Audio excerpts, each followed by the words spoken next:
நல்லெண்ணெய் ஊற்றிக்கலாம். மீன் குழம்பு வைக்கிறதுக்கு ஃபஸ்ட்டு எண்ணெய் ஊற்றி காய்ச்சிக்கலாம்.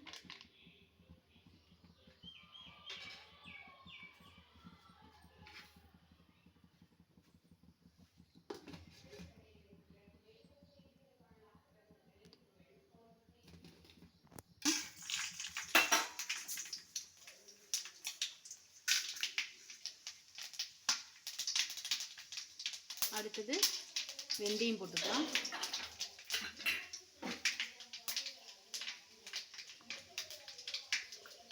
அடுத்தது பூண்டு போட்டுக்கலாம்.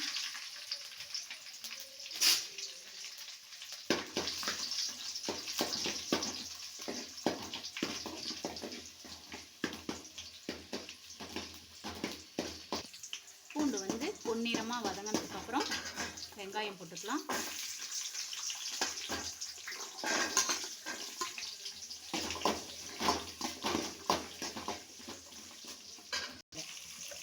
வெங்காயம் வதங்கிறதுக்கு கொஞ்சமாக உப்பு போட்டுக்கலாம். வெங்காயம் பொன்னிறமாக வதங்கிருச்சு.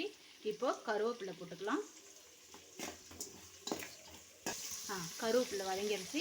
நான் மீன் குழம்புக்கு சாம்பார் பொடி தாங்க போடுவேன்.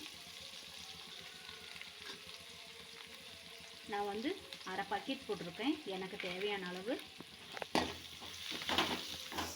சொல்லலாம்.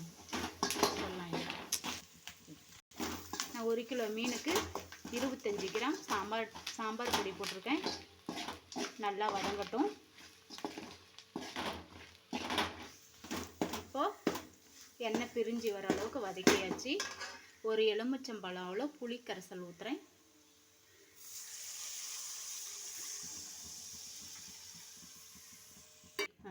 இப்போது இந்த புளி கரைசல் வந்து எண்ணெய் பிரிஞ்சு வர அளவுக்கு கொதிக்கட்டும்.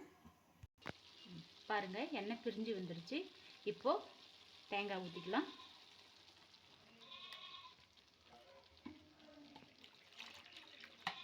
அரைச்சி வச்ச தேங்காய், தேவையான தண்ணி கலந்து குழம்பு தயார் பண்ணிக்கலாம்.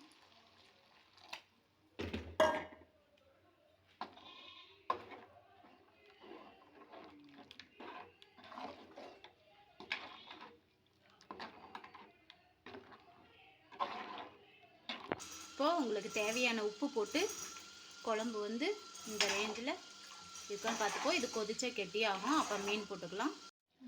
பாருங்கள், குழம்பு கொதிச்சிருச்சு. இப்போ மீன் போட்டுக்கலாம்.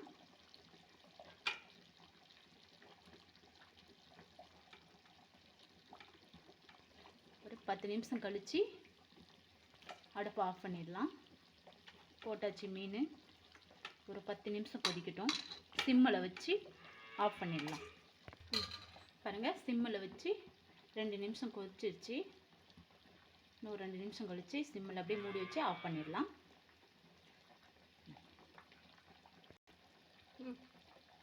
பாருங்கள், மீன் குழம்பு ரெடி.